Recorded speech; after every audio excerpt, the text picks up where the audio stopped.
What is up, everyone? Welcome. Forgot my mics over here. Welcome to Body Code Games. I am Cody, and today we're gonna hop back in for another RPG developer Bakin. So, today's tutorial is going to be a little basic one for some people may not know. The map settings in RPG developer Bakin. Like, I'm going to go through each section of it, kind of explain it in detail in case you don't know, because I feel like the map section is what makes this game engine amazing compared to your other RPG developing software. This will make your game stand out with the smallest detail. So let's go into it. We will start from the beginning. So pretty much, if you don't have this already up, you would go to, where is it? View. You will go to View right here, and you will pull down. Pretty sure it's the map settings, right? Yep, it's the map settings. Map settings. I'm gonna butcher this word. Palette. All right, where'd it go? Okay. So let's click our map settings. So when you have your map settings pulled up, this is what you're going to have. This is what you're going to see. This is huge. I feel like this is one of the main things you need to know, because this map setting has everything from your enemy distribution, your rendering, your map, your basic, like the name of it, everything. So let's go through this together. So your map name, this is how you organize your map list over here. Yeah, so map name, you can name your map. When it says visible, when you start your map, anytime you go to a map, if you have it on visible, it will say King Felix Castle cutscene in the middle of the screen. I mean, I can go ahead and do that so y'all can see what it looks like. I typically don't like to have it on unless you're in a new village. One time only for me. This is what it looks like. I'm working on a cutscene in Besotted right now, so you'll see a little bit of the cutscene. So as you can see, King Felix Castle cutscene. Let's get out of there, guys. You don't need to see the rest of this. So that's what it looks like with the visible. I don't particularly like it. I need to go into more detail. I need to look up more, trying to figure out if you can change the color of the name, because right now it's white. I'm pretty sure you can. I'll do another tutorial on how to do that, but I don't like it to have it every time you go to switch your maps different level, and it shows that, so I usually turn it off. Your texture settings, usually this is already like it is, but you can use different. You can use your own texture filter, turn on, animation interval, cluster size. So, I mean, you can mess around with it, but this is kind of like the basic ones that it comes with. But here, let's say you're creating a map. When you first start a new map, I think it's normally 25 by 25, so it'd be 25X and 25Z. So, as you're creating, damn, I should have made my map smaller, or I should have made it bigger. With this map setting, you can do that as you're making your map. And the good thing about this is it will not delete anything that you placed on your map. So if you got objects, you already got your world built, but you want to make it bigger. Sometimes when you change it, you're afraid it might restart your whole map. It does not do that, which is an amazing feature. I was scared one time, damn, I need my map bigger. And I had my fingers crossed and tried it, and it left everything there and just made my map bigger. I'm not going to do it on here because I'm doing a lot. But if you wanted to bump it up, I right now have 40 by 40. As you can see, it's a pretty big map for me. This is a huge map. But say you wanted 20 by 20, you would click 20, and apply texture settings and map resize. You click that, and it'll automatically apply whatever you have above.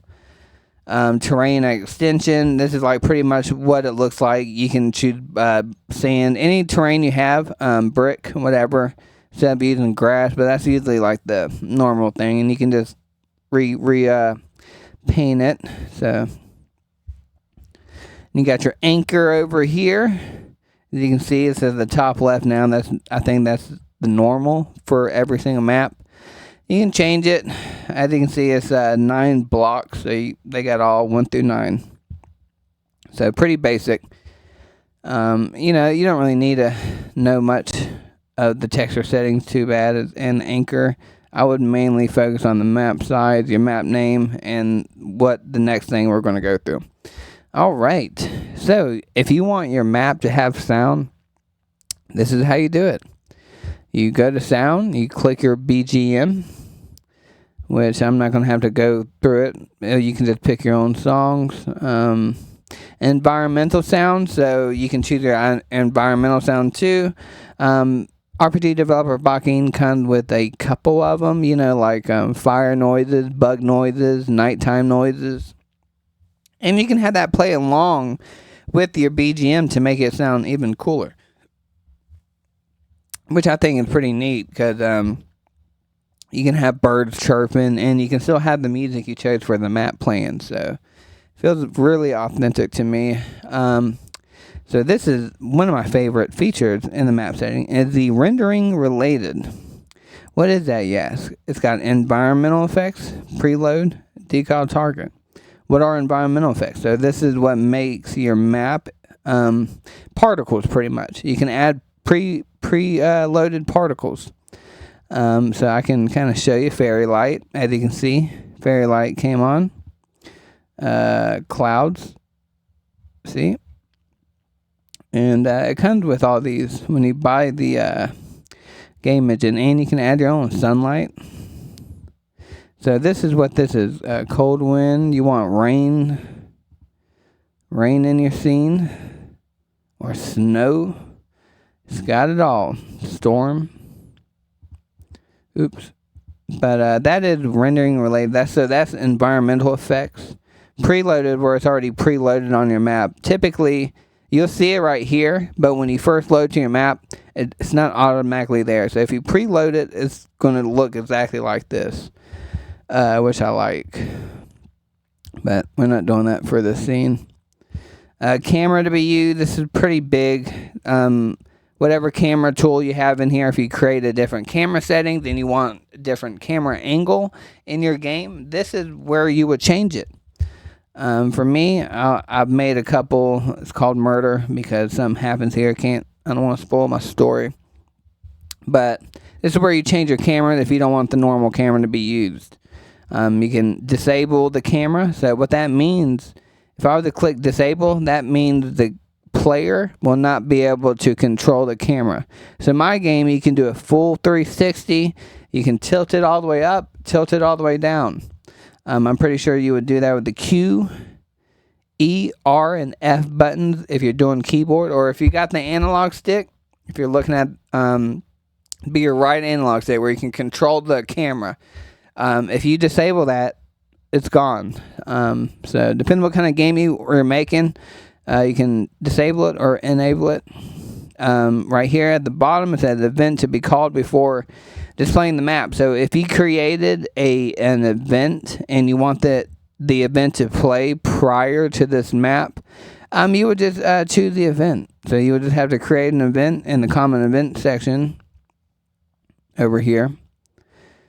And you create an event there, and if you wanted that event to play, it could be in a different map. It doesn't matter. We can go into detail on that on another tutorial if y'all like. Just let me know in the comment section of what exactly that is. But just like you can create an event in your map, and it'll play that event and come back to this map. Okay, others enable walking off the map. Obviously, it's cool to have that feature, but you don't want that feature. It just lets the player walk off this whole map, and I've never tried it. I wonder what it looks like. But we're not going to try it today. All right, so now, because we got a lot to go through, now we're going to go to the map section. Pretty much nothing. but your map that you do. So this does come in handy because in your layout tool, when you press like your start button, it will show this. So it'll have a map button you click. If you want to enable that in your video game, I turn mine off because, I mean, the way it looks, you can create your own map to reflect this in Photoshop and import it here and change what this looks like. That would be a better idea because that's why I turn my map off. Because I mean, it looks doesn't look too good, does it? You know, but that's why I don't like it. I don't use maps in mine. But if you're a person that's really good at drawing or wanting to import your own map that reflects the map you have on your screen, that would be great. But it's just I haven't done that, and I feel like that'd be too much work because I have a lot of maps. But I mean, you can use this. It ain't too bad. All right, next. This is my favorite thing in the video game. This is what makes RPG developer Bakin stand out from the rest of the RPG games. Engines, I mean, rendering. This is my favorite fucking thing in this game engine. Excuse my language, but I get so excited when I found out this engine has this. So remember, this is Underworld. So check this out. If you want daytime in your map, look, daytime. You want nightfall, night. These are already pre-made for you. Or you can make your own. Look at all these settings you can do. Background, sky model, environment, intensity. I mean, you can play with all of this and create like the map. It's like your filter for your game. You know, you got Instagram, TikTok, you add your filters, your Snapchat. This is a filter for your game. And it's so cool. Like I said, if you can't find one that they've already gave you, I mean, look at all these they gave you. I don't know how many that is, but it's got to be at least 30 to 50. If you don't like any of the ones they do, you can create your own from scratch. I mean, look at all this. Change the background. You can change the light, the ambient, the fog, the auto exposure settings. I don't know what SS. Let me see. Screen space, ambient, occlusion setting. Change that. You can change the bloom. What's DOF mean? Depth of field. I should have known that. Vignant.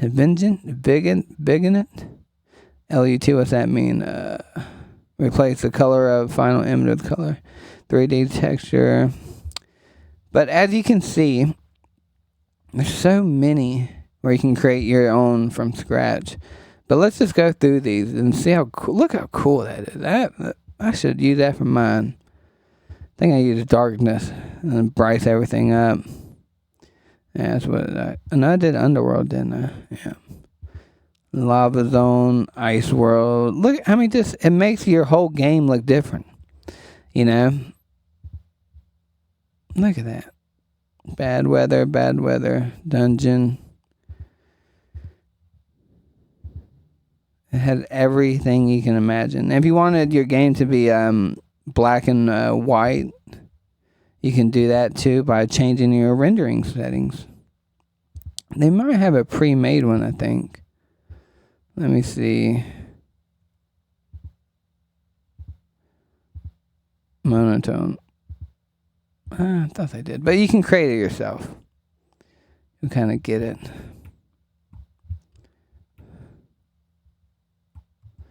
Yeah, look how cool that looks. Skit scene. Tutorial. Where's the Safari? That's it. That looks cool. Alright, so that is rendering right here. No, I did Underworld, didn't I? Yeah. So you can just imagine the possibilities for this is endless. Again, excuse me for cussing. I'm trying to watch myself. Alright, so now we're going to go to the final thing in map settings. It is enemy distribution. Okay. And this one, I started thinking like, did I hit record? So, this is another main key opponent in this game engine. If you are wanting to have battles played out while the character's walking the map. You know how like most RPGs are. You walk, you hit a battle. This is pretty much it. So it'll say add area enemy distribution list, like number of steps. Oh no, I'm sorry. That's number of enemies that can appear in one battle in this area. You can change it. I'm not sure what the max is. 8. Okay. So there's 8. This is the steps. Okay, yeah. Minimum number of steps to walk in this area to encounter enemies. So think about that. You ever like played certain RPGs and you walk 3 steps and you hit a monster, you're like, damn. Then you walk another 3 steps, another one. You're like, damn. So this is pretty much what that is. It does it based off of like rolling the dice luck, pretty much. You know, because even if you were to do minimum 15, max 25, it's going to land on a random number, random generator in this. So if you wanted your character to walk 2 steps and walk 2 steps, every 2 steps, they're going to hit a monster. You know, you can do it that way or just do it like the randomness. You know, you don't want your player to get sick of this game because you're making them walk 2 steps and they hit a battle. So that's pretty much it. Range, entire map. All right, so we'll go down. Encounter rate, 100%. You can change it, you know, but if you already have the minimum and the max, but you can always change this to give the player luck a little more, just a random generator. Max number appearing, we pretty much went through this above here. It's just in bigger area. But as you can see, did it change when? Okay. So pretty much up here is what you see down here. And I didn't know that. I thought it was just something separate. But we went through all this right here. BGM. So the BGM is obviously your music. This is what's going to play when you do a battle with someone. So you can change your music.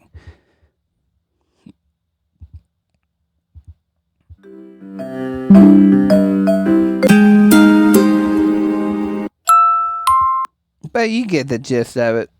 Same thing with this. We went over this earlier.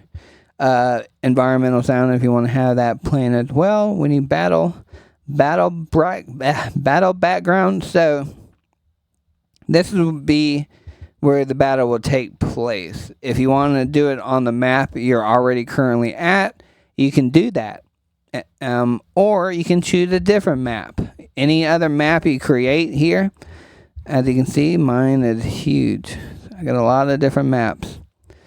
You know, I usually create my own battle maps just because I don't like to play at the map that I'm at, because sometimes the camera angles for the way I have my camera positioned, I'm, you know, not a fan of sometimes it might move around, and sometimes this castle might be in the way and the battle's going on and you can't even see it.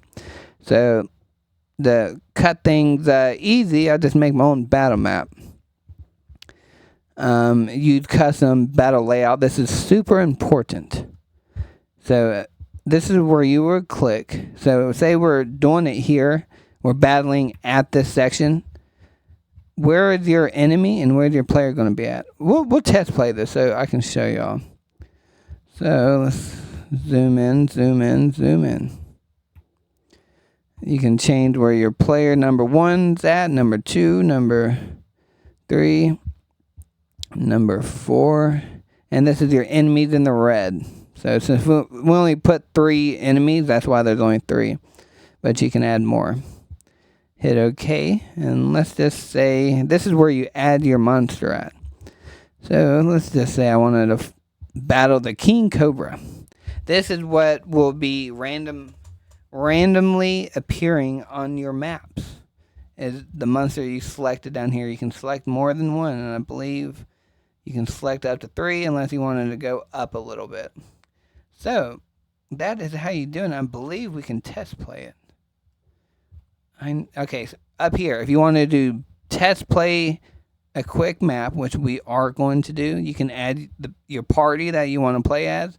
You use your class level, subclass level, select the equipment, their level, number of monsters random, or you can just put whatever you have. So we're going to test play it.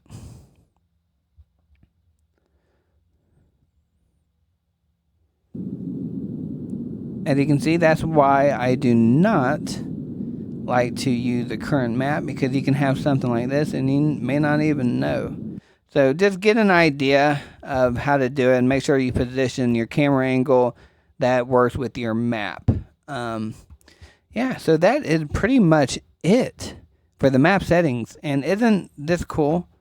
You know, when I learned about this engine and found this section, I'm like, wow, there's so much you can do to it to make your game stand out. You know, like RPG Maker games, they all look like an RPG. I love RPG Maker, and I think my next game I might use RPG Maker.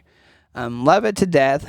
But you know, a lot of people that use the basic, you know, stuff they give you, it all kind of looks the same, you know. But with this game engine, you can use the same stuff that they come with and make it look different, make it look stand out, and that's why I love this engine. There's so much you can do with it. But yeah, that is the map settings tutorial. Thank y'all for watching. Please like, comment, and subscribe. I know I got some viewers, so I need some more subscriptions. And if you haven't, wishlist my game on Steam. It's coming out January 27th. So thank y'all for watching, and have a wonderful day.